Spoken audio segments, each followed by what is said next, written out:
Hello. അപ്പം എല്ലാവരും ഇന്നലെ ന്യൂ ഇയർ ആഘോഷിച്ചെന്ന് വിചാരിക്കുന്നു. അപ്പം നമ്മളും കൊല്ലത്തായിരുന്നു ന്യൂ ഇയർ. നമ്മുടെ പ്രധാന ലക്ഷ്യം ഫുഡാണല്ലോ. അപ്പം നമ്മൾ നേരെ ഫുഡ് അടിക്കാൻ പോയി. ഈ കടയുടെ ആംബിയൻസ് കാണുമ്പോൾ ഏകദേശം കൊല്ലംകാർക്കെല്ലാം ഏതാ കടയെന്ന് മനസ്സിലാക്കണം. നിങ്ങളപ്പോൾ എന്തിനാ എന്നെ എല്ലാ വീഡിയോയിലും ഇത് പറയുന്ന? നിങ്ങൾക്കൊന്ന് സപ്പോർട്ട് ചെയ്തൂടെ? ഒന്ന് സബ്സ്ക്രൈബ് ചെയ്ത് ലൈക്ക് ചെയ്താൽ മതിയല്ലോ. അപ്പം ഈ വീഡിയോ ആണ് എല്ലാവരും പ്ലീസ് ഒന്ന് സപ്പോർട്ട് ചെയ്യുക. അപ്പം നമുക്ക് വീഡിയോയിട്ട് പോകാം. അപ്പം നമ്മളിന്ന് കഴിക്കാൻ ഓർഡർ ചെയ്തിരിക്കുന്നത് ചിക്കൻ ഫ്രൈ, അതേപോലെ beef fry, then mixed noodles, parotta. ഇതാണ് നമ്മൾ ഇന്ന് ഓർഡർ ചെയ്തിരിക്കുന്നത്. അപ്പോൾ എനിക്ക് ഇവിടുത്തെ ഫുഡ് ഭയങ്കര ഇഷ്ടമാണ്. ഈ ചിക്കൻ ഫ്രൈ ഉണ്ട്, അതിനകത്ത് ഇങ്ങനെ പപ്പടം കട്ട് ചെയ്ത് ഇങ്ങനെ പൊരിച്ച് നമുക്ക് ഇട്ടുതരും.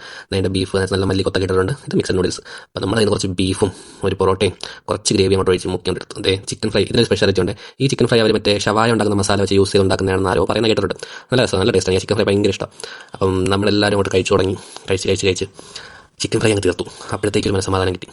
അതേപോലെ തന്നെ അടിപൊളിയാണ് ഈ ബീഫ് ഫ്രൈ നമ്മൾ കാര്യമാക്കി. പിന്നെ ഫുഡ് നമ്മൾ പാഴാക്കാൻ പാടില്ല, അതുകൊണ്ട് നമ്മളെല്ലാം കഴിക്കും. അപ്പം ഫുഡിൻ്റെ ടേസ്റ്റ് വൈസ് എനിക്ക് അടിപൊളിയാണ്. ഇവിടെ പോകാത്തവണ്ടി ഇപ്പോൾ കഴിച്ചോ, അടിപൊളി ടേസ്റ്റാണ് കേട്ടോ. എനിക്ക് ആ ചിക്കൻ ഫ്രൈ ഭയങ്കര ഇഷ്ടം. പിന്നെ നമ്മൾ പ്രതീക്ഷ നടത്തി അപ്പം ബില്ലടയ്ക്കണമല്ലോ. അപ്പോൾ ബില്ലും അടച്ച് വെളിയിലേക്ക് വരാം. അപ്പം കടയുടെ പേര് ഇതാണ്, നെയ്യില. അപ്പം ഇവിടെ ഒരുപാട് പേര് വന്നിട്ടുണ്ടാവും. അപ്പം ഇനി പോകാത്തവരുണ്ടെങ്കിൽ ഇപ്പോൾ ട്രൈ ചെയ്തോ. ചിക്കൻ ഫ്രൈ മസ്റ്റാണ് കേട്ടോ. ചിക്കൻ ഫ്രൈ മസ്റ്റായിട്ട് ട്രൈ ചെയ്തു. അടിപൊളി സാധനമാണ്. പിന്നെ ഒന്നും നോക്കിയില്ല, 12 മണി വരെ നമുക്ക് കറങ്ങി നടക്കണ്ടേ. അപ്പോൾ പിന്നെ നമ്മളെന്തോ ചെയ്യും, കൊല്ലത്ത് നമ്മുടെ ബീച്ചിൽ പോയി, തങ്കശ്ശേരി ബീച്ചിൽ പോയി കുറച്ച് നേരം കറങ്ങി. പിന്നെ അവിടെ നമ്മുടെ പാലത്തിനടിയിലുള്ള നൈറ്റ് ലൈഫ് ഉള്ള സ്ഥലം, അവിടെ വന്ന് കുറേ നേരം ഇരുന്ന് ന്യൂ ഇയർ ഒക്കെ ആഘോഷിച്ച് സെറ്റായിട്ടാണ് അതും കഴിഞ്ഞ് നേരെ വീട്ടിലേക്ക് കിട്ടും. അത്രേ ഉള്ളൂ. അപ്പം നമുക്ക് പുതിയൊരു വീഡിയോയിൽ വീണ്ടും കാണാം. അതുവരെ ടാറ്റ. അപ്പം നമ്മുടെ ചാനലിൽ നിന്ന് സബ്സ്ക്രൈബ് ചെയ്ത് സപ്പോർട്ട് ചെയ്യണമെന്ന് വീണ്ടും ഞാൻ പറയുന്നു. ടാറ്റ.